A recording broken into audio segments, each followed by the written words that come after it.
All right, what's going on, everyone? So we're joined by Vegas today to run through a little combat footage from 3rd Assault Brigade. I'm excited to get into this stuff. There's like a shocking amount of this floating around that I've never seen before. So Vegas put together a couple clips that we'll jump into. This is part of an ongoing fundraiser that Vegas is kind of headlining with Ziggy's Paw to provide certain sites, like clear sites for Azov, a new unit in Azov. So we'll have that linked in the pinned comment and description below. But Vegas, thank you so much for being here, man. Thank you for having me again, man. I am very grateful to be here. I still get starstruck, even though I've known you for the better part of a year now. It's been awesome. So thank you for having me. And yeah, to piggyback on what you were saying, we're doing Azov has Azov Core. You know how the Core or Azov restructured, the whole military restructured, but Core is kind of the top of these military chains now. Corps, brigade, battalions, platoons, companies, blah, blah, blah. But Corps at the top, and Azov, because they've been so effective, they got their own Corps spot, 1st Azov Corps. And one of these, what are considered like an elite kinetic combat unit that's directly connected to the core unit at the top is a team called Fog. It's translated to Fog, but it's called Tuman. And the idea is it's like Stephen King's The Fog. Or was it Stephen King? The one with the mist comes in? I think so. I know what you're talking about. I can picture the book. Yeah. That's the idea. But anyways, these are all Azov veterans, been in the unit for a long time, and kind of cherry picked from different units to create this sniper recon element that are doing really, really cool stuff. So the scope of a sniper, their objectives and what they do has changed so much, and something that they need is just kind of basic but really good quality red dot optics. So that's kind of what we're working on here. We're trying to get them. I like it. Solid cause, and it's moving right along. Last I checked, it was a $12,000 to a $50,000 goal, so I'm moving right along there. And of course, Ziggy's Paw, some awesome people. But let's go ahead and we'll get the screen shared here, showing the clip. This first one is titled, and we'll have these original clips linked in the description below. 3rd Assault Brigade. So I've got my 3rd Assault shirt on here. We picked up when we were over there a few months ago. But 3rd Assault, we'll go ahead and give this one a play. It's called, do you remember what this is called? Do You See the Dead? Yeah, Do You See the Dead? Any background on this before we dive in? And not exactly. As far as, not on this specific video, but as far as 3AB goes, they are they came from Azov. They came from Azov, and some people know that, some people don't. But they came from Azov and kind of split off at the beginning of the full-scale invasion, and they have been so incredibly effective since 2022 on.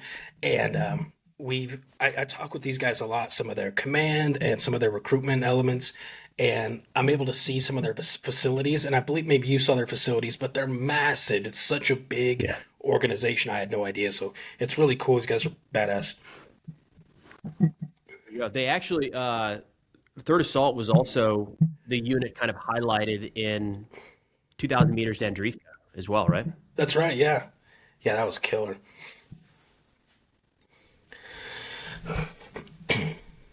Always high speed. I like the twang in the background.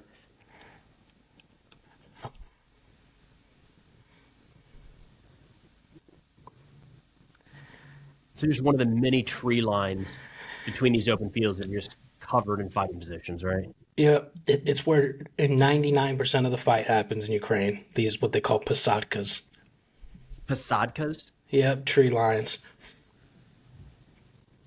And then there's these horrific moments where you have to move from tree line to tree line in the open. In daylight with clear skies, that looks... Yep, Jesus. In 2023, we only moved at night. It was before thermal drones. Now the enemy owns the night. You have to move in the day. Do you know the timeline of this video? Like, was this in 25?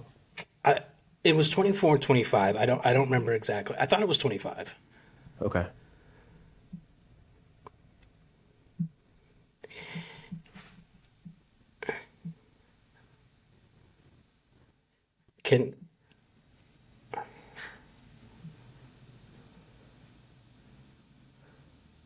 So is this like they're clearing into Russian positions at this point? Yeah, exactly. It's they're moving forward, clearing enemy positions, and this is the infantry work, and this is pretty much exactly how it looks most of the time. I mean, it's always different. There's always different variables, but it consists of a bunch of guys shooting into trenches, throwing grenades, and clearing the area. So this narrow tree line, like a trench or a fighting position like that, how many guys would be where they just threw the grenade? How many guys would be occupying that, roughly? So, so it's different.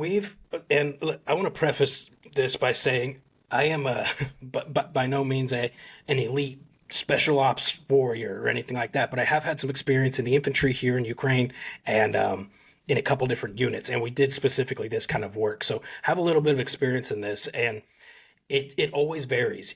Typically, you know before you head into the clearing operation through pre-mission planning how many are there. And so we've been on missions where we knew that there was going to be 10 guys there in a relatively, maybe within a kilometer long tree line.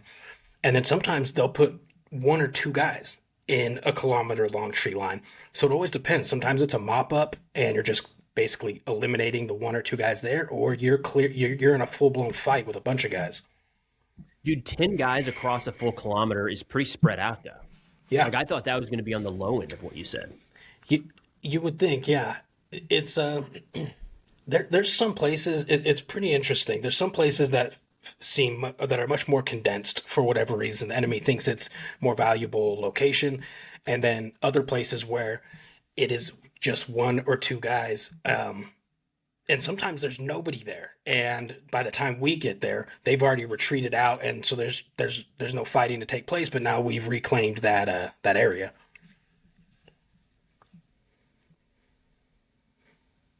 Are they? So it seems like all of these attacks are moving through the tree line, call it north to south through the tree line, but then the fighting positions are stacked south to north. Is that actually how the Russians are aligned there? Like, is there a guy 400 meters back shooting over his buddy's head at Yes. you? Yes. Really? Okay. Yeah. Oftentimes they might be a little staggered, so he's shooting off at the shoulder of his buddy, but yeah, they will be like that. 9 times out of 10, if you catch them like these guys did, you catch them off guard, they're going to be trying to run away. Oftentimes they'll surrender. You can take prisoners because then you can trade their prisoners for our prisoners, but the ones when you see a real firefight take place, it's a pretty solid Russian unit, some kind of maybe a special team that is in there that was waiting for you. And they're like ready to hold their, yeah, as opposed to the guys getting up and running at the sound of gunfire. Exactly. Yeah, and we've actually it's heard. thick, man. Look at that. Oh yeah.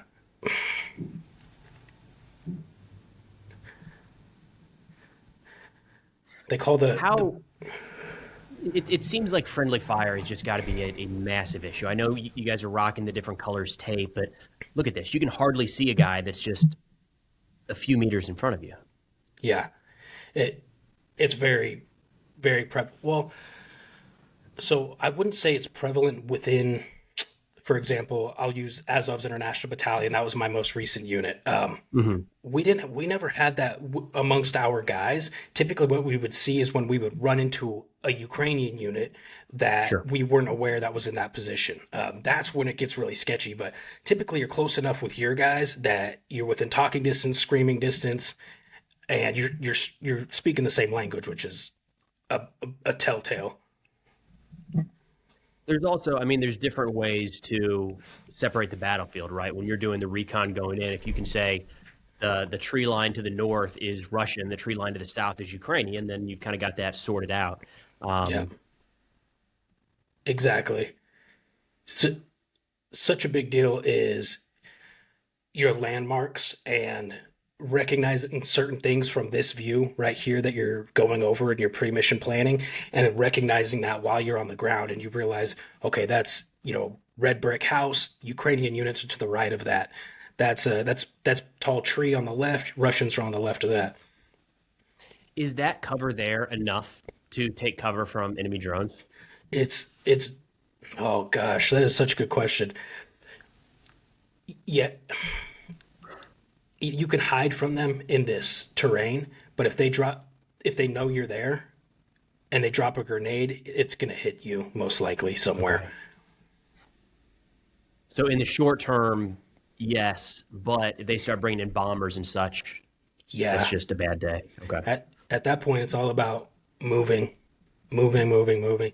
Because what we see is teams or elements get pinned down and try to do like the I can't see them, they can't see me thing. And the Russians will just dispatch more and more resources. It doesn't ever work typically.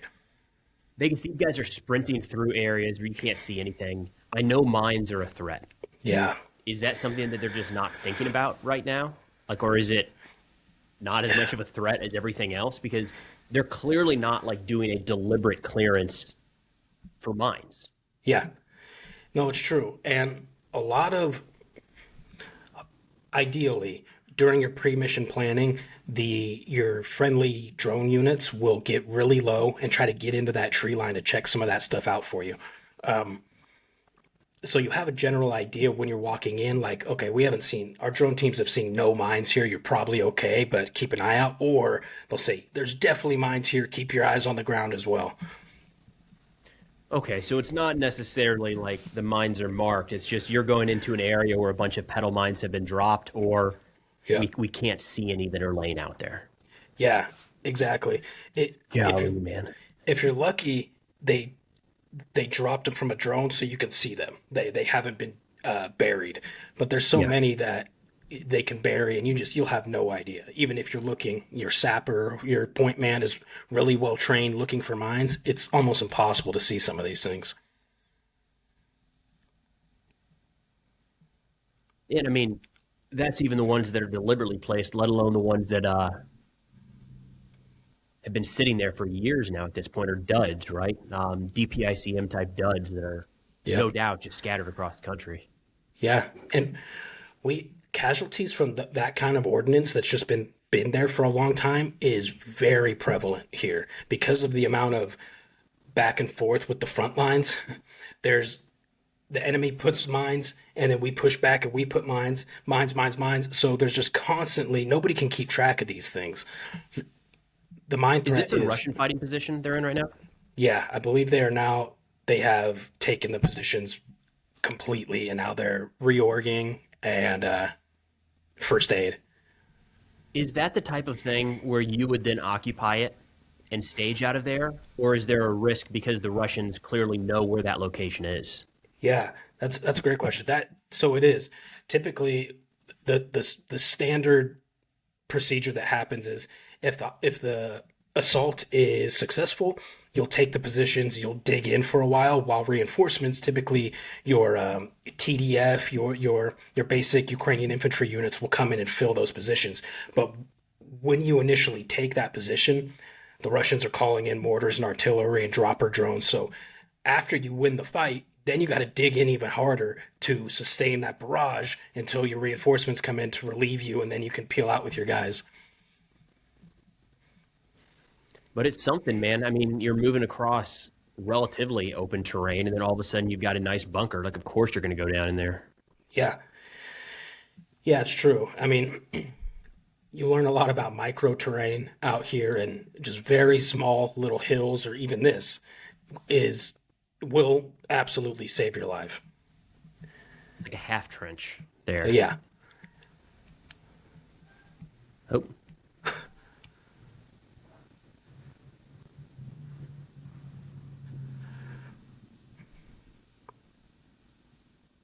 Jeez.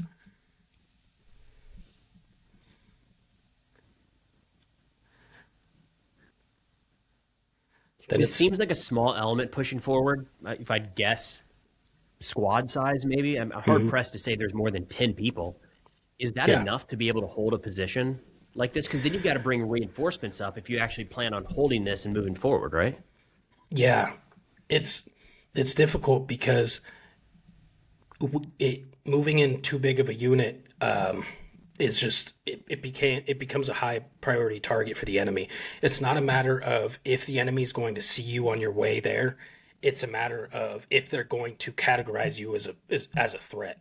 So if you're moving as 4 to 6 guys, rather than 10 to 15, the enemy, odds are not going to see you as a huge problem. They're going to see you as a rotating Ukrainian infantry unit moving positions. If they see a large number of guys coming in, they're going to call all the available resources in that area and narrow it down. So I don't think it is enough to hold a position, but it has to be, because you can't go with more people.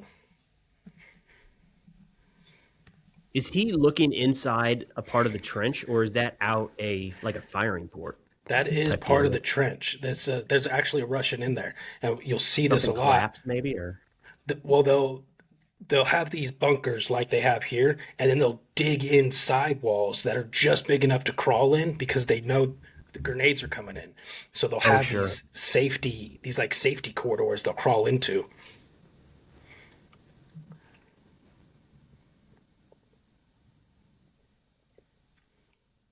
And sometimes fire from.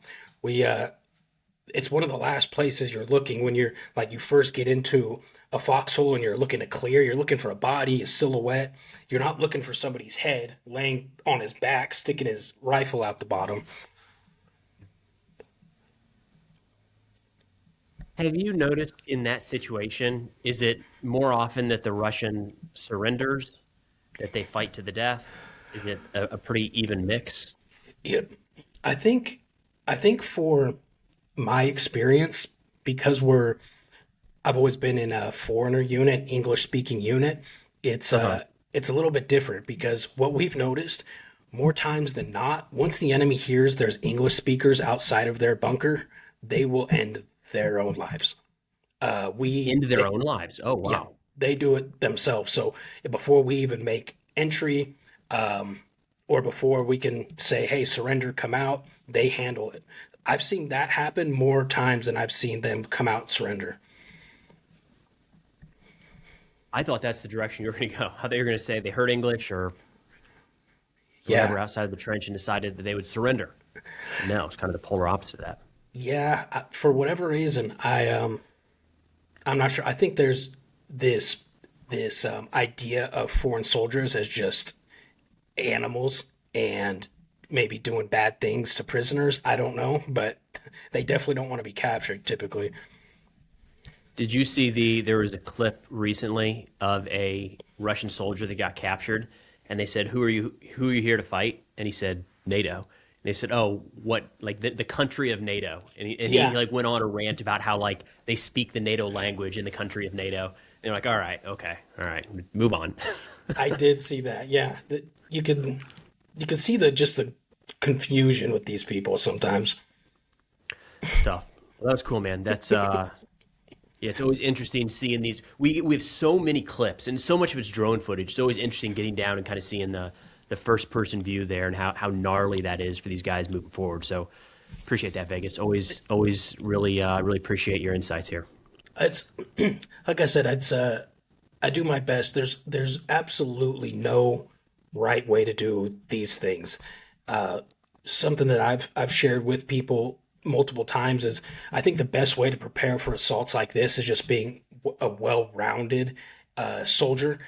You can't just train at infantry tactics. You can't just be a sapper. You can't just be a sniper. You have to have a little bit of all of this, because you're going to experience so many different things while you're out there. You've got to look for the mines. You have to understand camouflage to hide from the drones. You have to be a good assaulter to make your way through trenches and work with your battle buddy. So just a well-rounded soldier altogether seems to be the best soldier for that kind of a job that we just saw there. It's wild, man. Crazy that it's still going. 2026, seeing stuff like that. But hey, everyone, fundraiser, as of, Vegas is running. Link in the description, pinned comment. And this is going to be one of two parts. So head over to Vegas' channel. We've got the second clip, second reaction set coming here in a minute. Vegas, appreciate you, sir. Thank you, sir. Thank you, guys. Love you.